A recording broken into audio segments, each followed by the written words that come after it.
Hello, I'm Professor Tom Mandeville of Clinton Community College, and I've been asked by the college to deliver a talk today commemorating Constitution Day 2020. Now, I teach political science and history at Clinton Community College, and I've been teaching there for 30 years. So it's my honor today to deliver this short talk. Now, the history of Constitution Day and why we celebrate it on September 17th every year is because on that particular day in 1787 in Philadelphia, the founding fathers, who were still at the meeting known as the Philadelphia Convention back in 1787, later to be known as the Constitutional Convention, signed the Constitution that day. I believe there were 20 in attendance still. And then they adjourned what will become known as the Constitutional Convention. It had been called to order on May 14th, so this was a very lengthy meeting, but obviously to write a Constitution that's going to last the test of time, it had to be. So, after they all signed the Constitution, they left Philadelphia and embarked back to their home states to get the Constitution ratified, which ultimately occurred in June of 1788, when the ninth state, New Hampshire, voted yes on the Constitution, because the requirements were 9 out of the 13 original states had to approve this document. So technically speaking, in June of 1788, the Constitution was ratified. So, my focus today for Constitution Day, and this is pretty apropos, with 2020 being a national election year, I want to focus on voting rights and the Constitution. So, let's take a little historical look at the Constitution and see where our most precious right, one of our most precious rights, is contained. Originally, in that document that the Founding Fathers signed and left Philadelphia with in 1787, it was included in Article 1, Section 2, Clause 1. And what that particular section of the original Constitution reads is the following. The House of Representatives shall be composed of members chosen every second year by the people of the several states, and the electors in each state shall have the qualifications requisite for electors of the most numerous branch of the state legislature. So, in layman's terms, what that meant, citizens in the 13 original states who would have the right to vote for members in their lowest house in New York State, that's the New York State Assembly, would also be able to vote for members of the House of Representatives. Because one thing you need to remind yourselves, they didn't mention the Senate because the Senate was selected by state legislatures all the way until the early 20th century.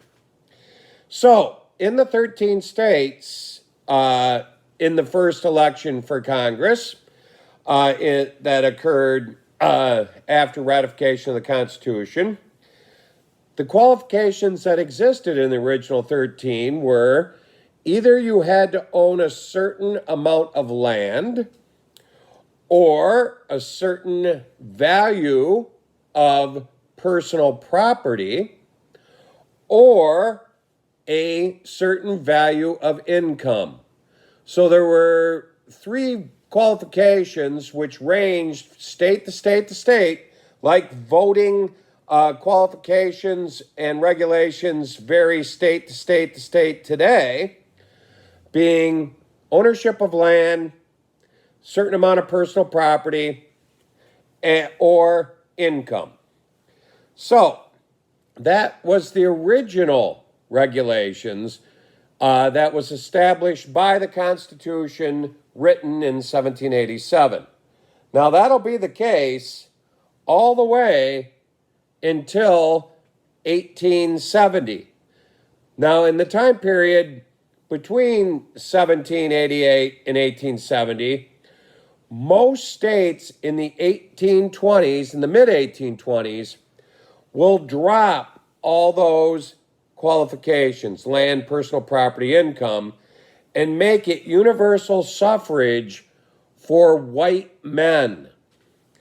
Now, in 1870, that was the next time we addressed voting rights in the U.S. Constitution. Because in 1870, we passed the third and final of the amendments known as the Civil War Amendments, the 15th Amendment, which further defined voting rights in America. Now, the 15th Amendment reads as following. Section 1 reads, "The right of citizens of the United States to vote shall not be denied or abridged by the United States or by any state on account of race, color, or previous condition of servitude." So, this gave the recently freed black males the right to vote. Now, one very large group was left out of the 15th Amendment, and they were angry. That's women in America. Women had began their official quest for the right to vote in 1848, right in our state, in Seneca Falls at the famous Women's Rights Convention. And they had fought for that, and they were under the impression originally that the 15th Amendment was going to include everyone, not just black males. So, they began their quest once again. Before 1870, they had a breakthrough. In the territory of Wyoming, women were granted the right to vote in 1869. And the same year that the 15th Amendment was passed and ratified by the states, the Utah Territory in 1870 had granted women the right to vote.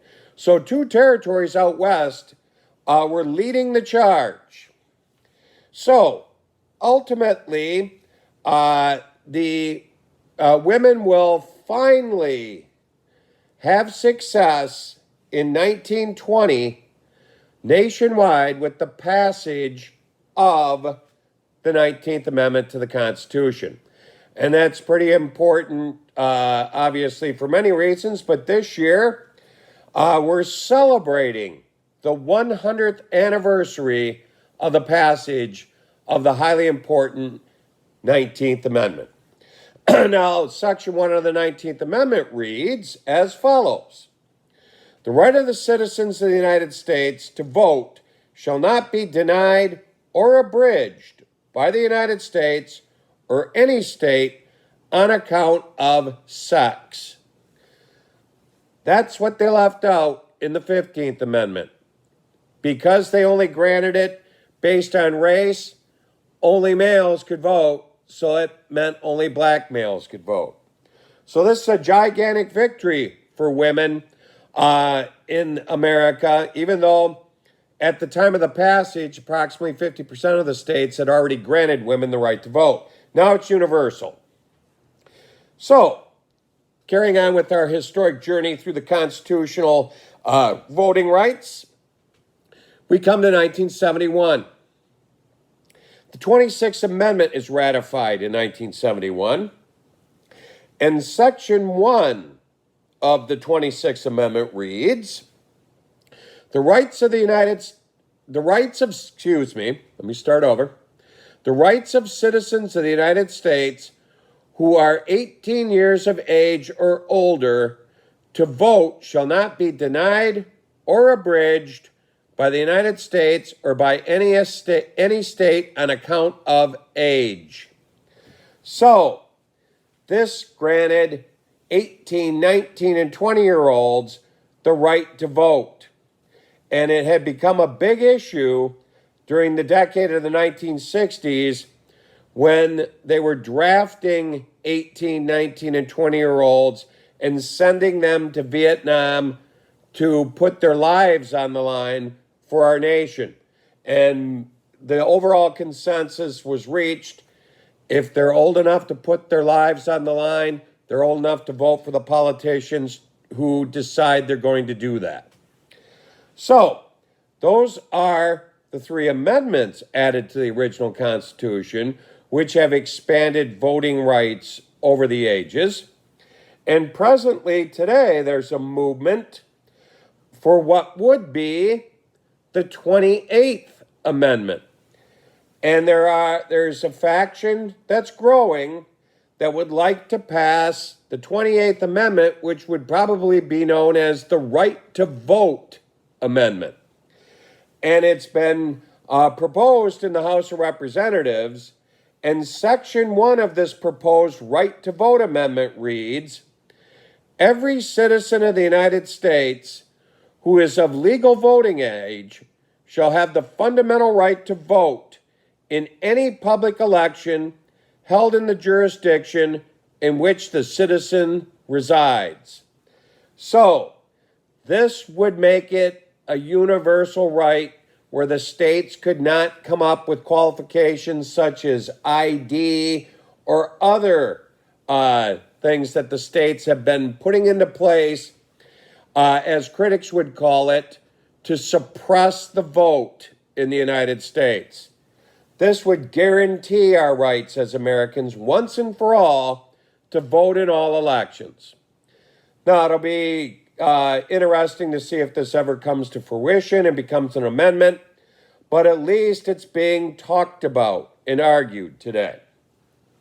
So, what I'd like to talk about for a couple minutes next is the importance of voting. This is an election year. There's a lot of talk about how we're going to vote. Are we going to do it via mail in states, via absentee? Are we going to show up in person? Whichever way you decide to vote in the state of New York, just vote. You can request an absentee ballot without any sort of an excuse. It'll be mailed to your house. You mail it back in, and that avoids any possibility of perhaps exposing yourself to COVID-19 by going and voting in person. If you do not get around to that, New York State, if you look on specifically in Clinton County, look on the Clinton County website at the Board of Elections. Early voting will start in a few weeks, and there's a schedule when you can vote early. So if you want to avoid crowds and you really don't want to vote by mail, or of course, you can vote on November 3rd at your regular polling places if you choose to do so. Whichever method you select, doesn't matter. The importance is that you vote. Everyone needs to vote. We're a democracy, and unfortunately, in our democracy, it's become a social norm where Americans view voting as a right that they decide whether or not to exercise. Now, as a scholar and a citizen, I would deeply disagree with that point of view. I prescribe to another point of view. I believe voting is your civic duty as a citizen of the United States of America. We don't ask much of you as citizens. We ask that you obey the laws, pay your taxes, and whatnot. A final thing that you should do as a citizen is participate in our democratic process and vote in every election you have a chance to. I know I do. So, one reason why, to reinforce this, while researching this talk with you today, I found an editorial that appeared in the Stanford Daily on September 18th, 2018, written by the student body and the staff of the Stanford Daily, which is the newspaper of Stanford University in Palo Alto, California. And they sum up their call for not only students and staff of Stanford University to get out and vote, but they also sum this up for every American. So I'd like to read to you the 5 main reasons for voting as expressed by the editorial staff of the Stanford Daily in 2018. The number one reason that they list, and I'm directly reading from that particular op-ed piece, we build our democracy with votes. Through our votes, we express what we as citizens think is our collective interests. We empower officials to act in our name to promote those interests. We live in a representative democracy. We vote for representatives to represent our interests as Americans and voters. And they represent the majority that elected them to their offices. And this is at every level. We have the 435 members of the House of Representatives. We have the 100 U.S. senators. We have our New York State Assemblymen and women. We have the New York State Senate. We have the Clinton County Legislature, who we elect to represent our views at the county level. If you live in the city of Plattsburgh, you've got the Common Council and the mayor of Plattsburgh.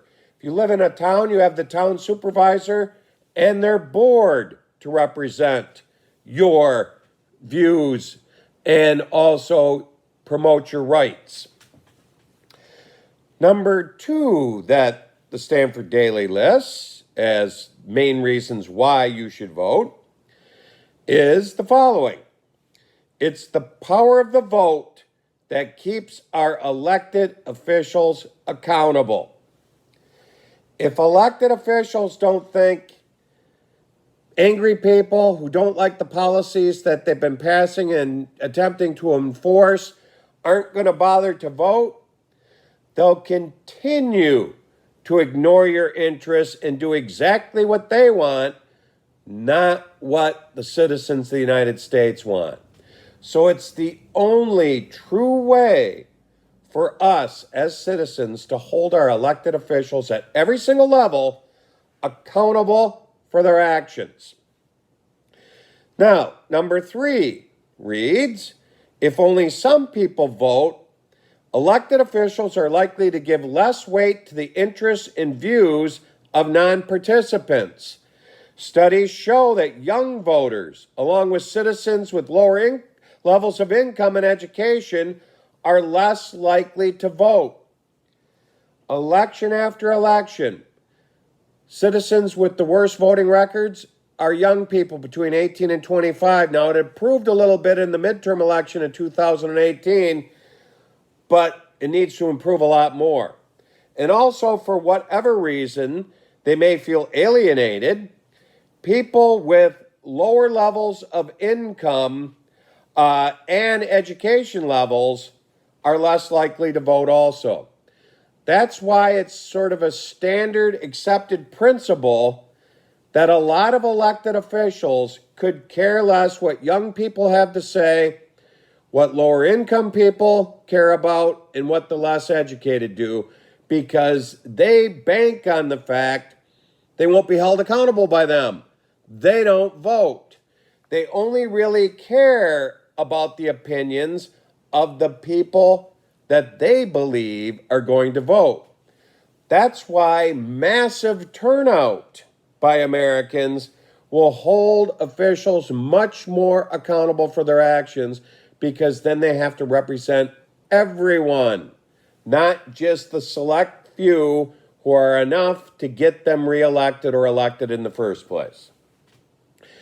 Now, the 4th reason they point to, it is sometimes said that no one's vote makes a decisive difference, but each person's vote makes our democracy more representative of the will of its citizens. In close local elections, Small numbers of votes can be decisive. So certainly, you're not going to have a presidential election decided by one vote. It's very unlikely. But all the time, if you follow this like I do, especially I've been teaching state and local government for 20 years, there's local election after local election that are decided by 10 or fewer votes. And there have been ties in the North Country in the past, or elections decided by 1, 2, or 3 votes. So indeed, if you really want to witness your vote count, vote in every local election too. Don't forget about those. Those are the ones where your vote counts even more. And finally, excuse me, the fifth reason by the Stanford Daily, our country and our world face significant challenges that require the action of government. Climate change, inequality, global conflict, terrorism, and poverty. Individual action, however well motivated, cannot compare to what can be accomplished by the actions of large state institutions. As a citizen, it is essential for you to vote on the basis of your informed views about those candidates who offer the best public policy responses to these challenges. And I can't think of an election where that's more important than this election of 2020. We're facing more challenges than they cited in 2018. And we really need to depend on our government institutions to come up with concrete answers to these problems. And the only way we can make them do that is by turn out and vote and make our voices be heard. So, I thank you very much for listening to me today. Of course, I want to reinforce this. Get out there and vote. Either, I don't care what way you do it, just do it. And I want to show you this picture of this button I found online, which I'm going to have to get myself one to wear because I think it pretty much sums it up. Vote, not just a right, a duty. And I can't say that enough. So please, everyone, help uphold the Constitution that we hold so dear to our heart and vote on November 3rd. Thank you very much. Have a good day.